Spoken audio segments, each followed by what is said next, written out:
Trên đường đi học tự dưng gặp phải bọn bắt cóc. Bọn chúng hỏi ai ở đó là con nhà họ Liễu. Chị gái em sợ đến run cầm cập, nhưng cũng không quên đẩy em ra. Đúng là chị tốt. Bọn bắt cóc tóm em đi. Và trong lúc cảnh sát truy đuổi thì tức nước vỡ bờ. Bọn chúng bán em cho một tên ngốc làm vợ. Trời ơi, tin được không? Năm 18 tuổi em liều chết trốn thoát. Cảnh sát đưa em về nhà. Chị gái nhìn em với vẻ mặt khinh bỉ ra mặt. Mẹ xem nó kia, đen thui thủi lủi. Còn mặc đồ quê mùa nữa chứ. Giày dép thì bẩn thỉu. Đâu có giống người nhà mình đâu chứ. Có đứa em gái như thế này, mất mặt quá đi. Sự áy náy ban đầu của bố mẹ vì sự hãm hại hết lần này đến lần khác của chị gái xóa sạch. Cuối cùng thì vận đen ập đến, em bị chị ta hại chết. Hết phim, em xuyên không trở về ngày bị bắt cóc. Wow, kết này em quyết định tự tay đưa chị gái xuống địa ngục. Ác chưa? Như vậy mới xứng đáng với những khổ sở em đã trải qua ở kiếp trước. Em gái ơi, chúng ta phải nhanh lên thôi. Nếu không sẽ muộn mất. Trước mắt em hiện ra nụ cười hiền diệu của Liễu Như Yên. Và cả biểu cảm cưng chiều của chị ta nữa. Em ngạc nhiên nhìn những tòa nhà quen thuộc xung quanh. Đây là ngày xảy ra vụ bắt cóc, không thể tin được. Kiếp trước Liễu Như Yên dậy muộn, liền túm em chạy vội vã trên con đường nhỏ đến trường. Kết quả là gặp phải bọn bắt cóc. Định mệnh, bọn bắt cóc, mặt mày hung dữ hỏi chúng em ai là đại tiểu thư nhà họ Liễu. Chị ta trốn sau lưng em run như cầy sấy, vẻ mặt hoảng sợ tột độ. Lúc đó em chỉ muốn bảo vệ chị gái, ngốc thật. Thế là em bị bọn bắt cóc tóm đi. Trải qua bao gian khổ trở về nhà lại bị chị ta hại chết, bất ức. Khóe miệng em nở một nụ cười vô tư lự, giấu đi bóng tối trong lòng dưới vẻ ngoài yêu thương chị gái vô bờ bến. Chị ơi, gặp lại chị thật tốt. Thật muốn xem 12 năm sau, cái cô con gái nhà hào môn cao cao tại thượng kia sẽ biến thành cái dạng gì nhỉ? Thật mong chờ. Hey hey, ngốc à, chẳng phải chúng ta ngày nào cũng gặp nhau sao? Chị ta xoa đầu em âu yếm. Giây tiếp theo em bắt đầu ôm bụng kêu la thảm thiết. Chị ơi, em đau bụng quá. Ôi trời ơi, em gái sao tự dưng lại đau bụng thế này? Kỳ lạ. Có phải hôm qua em lén lút ăn quả vật không? Em gật đầu ngoan ngoãn. Chị ta nhìn em bất lực. Liễu Như Yên lúc này vẫn còn là con ngoan, là đứa trẻ xuất sắc nhất trong lòng thầy cô và phụ huynh. Vậy nên con ngoan đương nhiên không thể đi học muộn. Nhất định là không. Nhìn đèn đỏ bắt đầu đếm ngược. Chị ta càng thêm sốt ruột. Chị ơi, em về nhà nghỉ ngơi trước nhé. Hôm nay em không đi học đâu. Chị mau đến trường đi nhé. Nếu không sẽ muộn mất. Nhanh lên chị ơi. Qua đèn xanh đèn đỏ là đến cái ngã sẽ định mệnh kia rồi. Em nhất định phải để chị ta đi theo vận mệnh kiếp trước của em một lần. Chắc chắn chị gái tốt của em. Hey hey, vậy em về nhà nghỉ ngơi cho khỏe nhé. Đợi chị tan học về chị mua đồ chơi cho em. Yêu em nhất. Chị ơi, em không ở bên cạnh chị. Chị nhớ đừng có nhớ em đó nha. Nhớ chưa? Đợi đến khi tận mắt nhìn thấy chị ta đi vào con hẻm kia, em mới thong thả đi về nhà. Kế hoạch thành công bước đầu. Liễu Như Yên từ nhỏ đã hiểu thắng. Chỉ cần là thứ chị ta nhắm trúng thì không từ thủ đoạn để có được. Ghê gớm. Nhưng lần này coi như là chút ngọt ngào cuối cùng trước khi khổ ập đến với chị ta. Dù sao thì cũng không gặp lại chị ta nữa. Em nghĩ mà mát lòng mát dạ, tươi rói cả người. Sướng.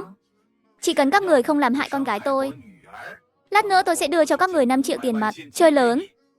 Được thôi, tôi sẽ theo đúng hẹn mang tiền đến địa điểm đã chỉ định.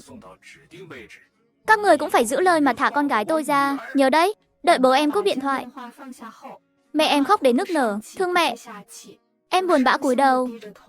Trong lòng không khỏi thầm lai cho bọn bắt cóc một cái. Rồi, đúng giờ thật đấy. Không sai một ly một tấc so với kiếp trước. Bố ơi, chúng ta báo cảnh sát đi bố. Con sợ chị có chuyện nguy hiểm, lo lắng quá. Em nhìn bố với đôi mắt rưng rưng nước. Tiền là bọn bắt cóc, thực ra là muốn lấy tiền chuộc để thả chị ra. Chắc chắn là vậy, dù sao thì bọn chúng cũng không muốn gây chuyện mà. Nhưng mà cái chị gái tốt của em lại kiên quyết đề nghị bố mẹ báo cảnh sát. Sao chị khiến bọn bắt cóc tức giận đến nổi điên, bán em cho một tên ngốc làm con dâu nuôi từ bé. Khổ thân em, giờ vì an toàn của chị ta thì nhất định phải báo cảnh sát mới đúng. Chắc chắn rồi, ông xã, Đậu Bao nói đúng đó. Có cảnh sát ở đó, ít nhất cũng có thể đảm bảo an toàn tính mạng cho Như Yên. Đúng vậy. Được. Vợ chồng em vừa nghe tiếng điện thoại báo cảnh sát xong thì cảnh sát đã đến nhà, nhanh thật.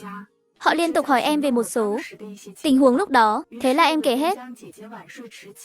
Chuyện chị gái dậy muộn, vội vã kéo em chạy đến trường.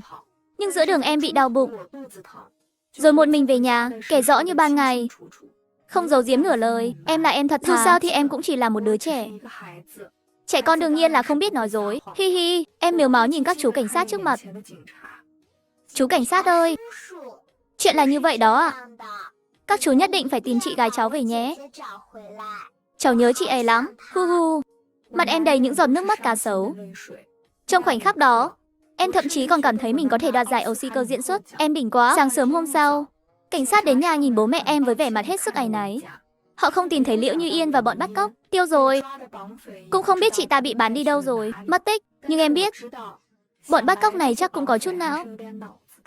Chơi một ván đèn dưới chân. Kiếp trước bọn chúng đã bán em ngay trong thành phố này. Một ngôi làng nhỏ hẻo lánh. Cho cái nhà có thằng ngốc kia làm con dâu nuôi từ bé. Khổ thân em mà nói. Bọn bắt cóc thường sẽ bán người đi thật xa, tránh bị phát hiện. Vì vậy khi cảnh sát tìm kiếm, sẽ vô tình bỏ qua những nơi gần, mà hướng mắt đến các thành phố khác. Sai lầm. Lừa đảo, các người đều là lừa đảo. Hức hức. Tôi sẽ tự mình đi tìm chị, quyết tâm. Đậu bao ơi, mẹ chỉ còn có một mình con thôi. Con đừng có làm chuyện dại dột, mẹ sinh con. Mẹ em vội vàng chạy tới ôm chặt em. Nước mắt nóng hổi của mẹ thấm ướt cổ em. Thương mẹ quá. Mẹ ơi, con nhớ chị quá. Hu hu. Từ đó về sau, ngày nào em cũng nhắc đến chị gái trước mặt bố mẹ. Cho đến khi em bị sốt, nhìn thấy bức ảnh chụp chung của em và Liễu Như Yên trong nhà, khiến em vô cùng khó chịu. Thế là em nghĩ ra một cách để xóa sổ sự tồn tại của chị ta. Kế hoạch Bi. Thế là em lén lút dầm mưa một đêm, rồi giả vờ ngất đi, diễn sâu. Bác sĩ ơi, con gái tôi sao thế à? Lo lắng quá. Bà đừng lo lắng. Cháu bé chỉ bị sốt thôi. Đợi hạ sốt là sẽ nhanh chóng khỏe lại thôi. Yên tâm đi ạ. Một giọng nói rất hay vang lên bên tai em. Nhưng em không tài nào mở mắt ra được. Mệt quá. Tiếng chim hót ngoài cửa sổ líu lo cả ngày. Ồn ào hết sức. Con gái tỉnh rồi à? Con muốn ăn gì nào? Mẹ làm cho con ăn nhé. Yêu con nhất. Em không nói gì, chỉ ngoan ngoãn nhìn bức ảnh chụp chung của em và chị gái trên bàn. Mẹ ơi, đây là ai vậy à? Sao con lại chụp ảnh cùng người này à? Con không nhớ. Đậu bao, con sao thế? Đây là chị gái con mà. Bố ơi, con có chị gái từ bao giờ vậy à? Bố mẹ nhận nuôi ở trại trẻ mồ côi à? Con không nhớ gì hết. Mẹ em hốt hoảng kêu lên. Hai người vội vàng đưa em đến bệnh viện. Có chuyện rồi. Bác sĩ ơi, con gái tôi nó bị làm sao thế này? Khẩn cấp. Tự dưng lại quên mất sự tồn tại của đứa con gái lớn của tôi. Lo lắng quá. Bác sĩ cẩn thận xem xét phim chụp cốt não của em xong, liền hỏi em rất nhiều câu hỏi. Tất cả mọi thứ em đều nhớ, chỉ duy nhất không nhớ đến chị ta. Kỳ lạ, gần đây con gái anh chị có gặp phải chuyện gì khiến tâm trạng bị xáo trộn nhiều không? Dạ có, nhà tôi dạo này kể lể một hồi. Vậy là đúng rồi. Con gái anh chị đây là bị mất trí nhớ chọn lọc, quên đi người hoặc sự việc khiến cháu đau lòng, thương cháu. Tôi khuyên anh chị, tốt nhất là đừng nhắc đến chị gái cháu trước mặt cháu. Nếu không sẽ dễ kích động đến cháu. Nhớ nhé, chuyện này phải để cháu tự mình từ từ chấp nhận thôi. Từ đó về sau, bố mẹ em bắt đầu giấu nhẹm sự tồn tại của chị gái trước mặt em. Ảnh chụp chung trong nhà đều bị cất kỹ. Thậm chí cả căn phòng của chị ta cũng bị khóa chặt cửa, không bao giờ mở ra nữa. Hết dấu vết, mọi thứ đều phát triển theo đúng ý đồ của em. Hi hi, trong nhà không còn dấu vết gì của chị gái nữa. Tuyệt vời. Bất kể là quản gia hay người giúp việc đều bị nghiêm cấm nhắc đến chị gái trước mặt em. Không được hé răng, thậm chí cả thầy cô ở trường cũng đã được bố em dặn dò, tuyệt đối không được nhắc đến. Còn việc bố mẹ bí mật bỏ ra một khoản tiền lớn để tìm kiếm chị ta, em cũng giả vờ không biết, ngây thơ vô số tội. Dù sao thì chưa đến 12 năm mà. Liễu Như Yên đừng hòng quay về. Chắc chắn rồi. Bố ơi, con sợ quá, có người đang theo dõi con. Hu hu. Đậu bao, con nói rõ cho bố nghe nào. Bố sẽ bảo vệ con, đừng lo lắng. Đã từng trải qua nỗi đau mất con, bố em rất cảnh giác. Em vừa khóc vừa kể câu chuyện bịa đặt trên đường về nhà, chuyện ma quỷ gì đó. Vẻ mặt cả hai người đều lo lắng thấy rõ. Một lúc lâu sau, mẹ em đột nhiên lên tiếng. Ông xã, chúng ta chuyển nhà đi. Mấy cái bọn bắt cóc đó chắc chắn đã nắm rõ như lòng bàn tay khu nhà mình rồi. Thậm chí còn theo dõi đậu bao nữa. Kinh khủng, em lo lắng quá. Chuyển đi anh. Nếu không chúng ở trong bóng tối, ai mà biết chúng sẽ làm ra chuyện táng tận lương tâm gì nữa. Sợ quá. Sáng sớm hôm sau, nhà em xuất hiện rất nhiều mấy anh chị môi giới nhà đất nói chuyện rôm rả. Nhân lúc nước đục thả câu, em chạy sang nhà hàng xóm. Anh ơi, anh có thể chuyển nhà cùng với em không? Em sắp không ở đây nữa rồi. Rất nhanh thôi, em sẽ không ở đây nữa. Em tha thiết nắm lấy tay anh ấy. Bố mẹ anh ấy chỉ đứng bên cạnh cười tủm tỉm nhìn chúng em. Anh ấy nhìn em có chút lo lắng. Từ giây phút em chào đời, chúng em chưa bao giờ rời xa nhau. Bạn thân là đây. Anh ơi, bố em nói, ở khu thiên thành có rất nhiều các bạn nhỏ giống như chúng ta. Ở đó chúng ta có thể kết bạn với rất nhiều bạn cùng chơi. Thích quá. Còn nói gì đó là rất có ích cho tương lai của chúng ta nữa. Nghe hay ghê. Đậu bao, bố con nói là khu thiên thành à? Chú nghe nhầm không? Dạ đúng rồi à, chú ơi, chính xác. Nhận được câu trả lời chắc nịch của em. Bố anh ấy hớn hở kéo tay mẹ anh ấy. Vợ ơi, em biết không?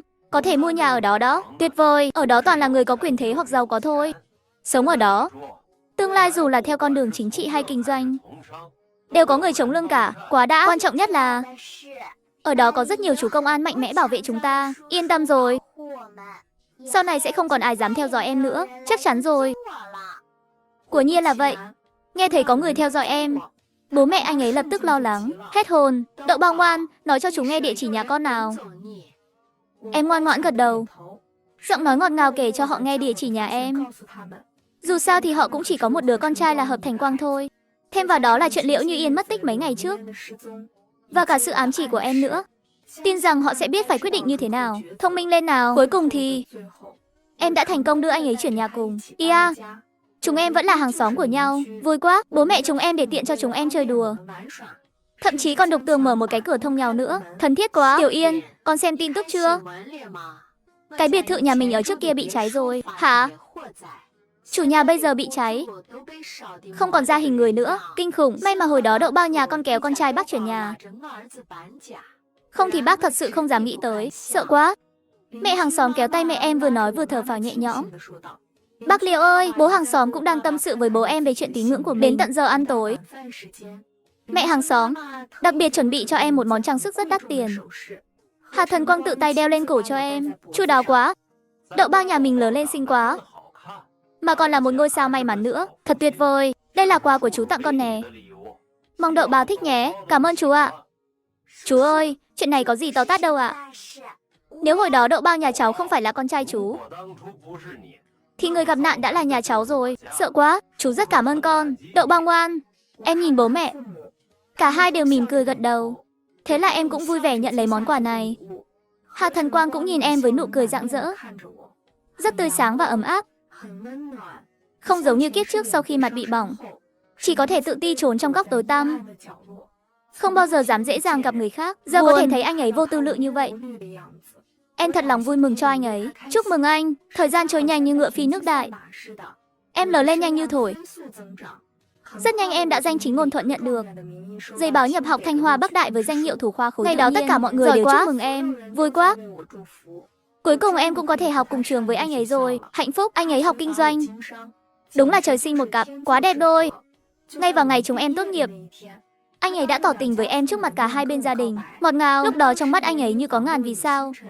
Rất sáng, lấp lánh. Đến nỗi em quên bánh mình đã đồng ý với anh ấy lúc nào. Ngượng quá. Hôm đó chúng em đang ăn cơm ở nhà. Quản gia Trương mặt mày lo lắng chạy vào. Bà chủ. Bên ngoài có người nói. Em và mẹ đều nghi hoặc ngẩng đầu lên. Em tùy tiện hỏi là ai. Quản gia nói là một người phụ nữ. Mẹ em vừa bước ra ngoài thì nghe lập tức vang lên một tiếng kêu kinh ngạc. Con thật sự là Như Yên sao? Đã 12 năm rồi kể từ lần cuối gặp mặt. Chị ta mặc một bộ quần áo quê mùa. Trên đó thậm chí còn có dấu vết và víu. Em thầm so sánh một chút, phát hiện chị ta thấp hơn kiếp trước tận 10 mấy cm. Sao lại thế nhỉ? Nói thế nào nhỉ? Nhìn giống bố mẹ em lúc hơn 50 tuổi ấy. Chị ta lo lắng mím chặt môi, các ngón tay trắng bệch bấu chặt vào vạt áo, đứng vội vã tại chỗ. Phía sau còn có hai đứa con trai và một đứa con gái. Hai đứa con trai mắt láo liên nhìn xung quanh, trong mắt mang theo vẻ hoang dã quen thuộc của em. Đứa con gái thì im lặng đứng yên, nhưng nhìn ngón tay nó nắm chặt không rời là có thể thấy nó không bình thản như vẻ ngoài của nó. Bố mẹ, con là Như Yên. Con về rồi đây. Con về rồi. Chào mừng chị về. Như Yên của mẹ ơi. Sao con lại thành ra thế này? Thương con quá. Tôi đói rồi. Mau lấy đồ ăn cho tôi. Nhanh lên. Nghe thấy không hả? Đồ khốn. Đột nhiên em nghe thấy tiếng chửi rủa của thằng con trai cao lớn. Hỗn xược. Ánh mắt em lập tức bị thu hút về phía đó. Sắc mặt bố mẹ em lập tức trở nên khó coi hơn rất nhiều. Tức giận rồi. Em vẫn còn nhớ rõ cái lúc này ở kiếp trước. Chị ta vừa nhìn thấy em đã bắt đầu chế giễu em đủ kiểu. Đáng ghét. Mẹ xem nó kia, đen thui thủi lủi. Còn mặc đồ quê mùa nữa chứ, xấu xí, đâu có giống người nhà mình đâu chứ, mất mặt. Con xem cái đôi giày bẩn thỉu của nó kia, ghê tởm. Con làm bẩn hết sàn nhà mình nữa chứ, bực mình. Tóm lại là con không quan tâm, anh ta không được phép ở lại nhà, tuyệt đối không. Nếu để người khác biết con có một người em gái như thế này, thì còn mặt mũi nào nhìn ai nữa, xấu hổ chết mất. Anh ta khinh bịt mũi lại. Cứ như thế em rất hôi hám vậy. Và làm ông ấy cả mắt anh ta nữa chứ, quá đáng. Nhưng lúc đó em mặc quần áo rất sạch sẽ mà. Đế giày có buồn là vì em vội vã từ chỗ làm thêm về. Thật ra lúc đó em đang gặp khó khăn, cũng chưa từng nghĩ đến việc thỏa hiệp với cái nhà đó. Em đã cố gắng hết sức để trốn thoát khỏi nơi đó. Và còn thi đỗ đại học nữa chứ, giỏi chưa? Vậy mà ngay cả như thế em vẫn bị anh ta khinh thường. Đúng là đồ đáng ghét. Giờ thì đổi lại là anh ta cũng không có chí khí như anh ta nói đâu. Cái gì mà thà chết chứ không chịu khuất phục, em chẳng thấy tí nào luôn. Sợ ke, em lờ anh ta đi. Đi thẳng đến trước mặt mẹ. Mẹ ơi, đây là ai vậy à? Từ sau khi công ty của em lên sàn, vì phải xử lý kịp thời các loại công việc, trong nhà rất ít khi ồn ào, yên tĩnh là vàng. Hơn nữa nhà em thường xuyên có các loại phóng viên đến. Yêu cầu về sự yên tĩnh càng cao hơn, không được làm ồn. Bố mẹ ơi, cả hai người cũng rất tận hưởng cái danh hiệu bố mẹ của người nổi tiếng này. Thường xuyên được mời tham gia các buổi tọa đàm và show truyền hình. Bách xà lách, vì vậy đối với buổi tọa đàm vào ngày mai, bố mẹ còn lo lắng hơn cả em nữa, là con gái của người giúp việc nhà mình trước đây. Đậu bao ơi, ngày mai con không phải còn tham gia buổi tọa đàm sao? Đã chuẩn bị xong hết chưa con? Con chuẩn bị xong hết rồi ạ. Yên tâm đi mẹ vẫn còn không tin tưởng con gái của mẹ sao? Buồn quá. Mẹ ơi, đã là con gái của người giúp việc thì mau chóng bảo anh ta dẫn mấy đứa trẻ này rời đi đi. Đi nhanh lên. Ồn ào quá làm tôi nhức đầu. Đau đầu quá. Quản gia Trương, sau này đừng có cho mấy kẻ tạp nham vào đây. Cô nói ai là tôm tép hả? Cô kia. Tôi là chị của cô đấy. Là chị gái ruột của cô đấy. Nhớ chưa?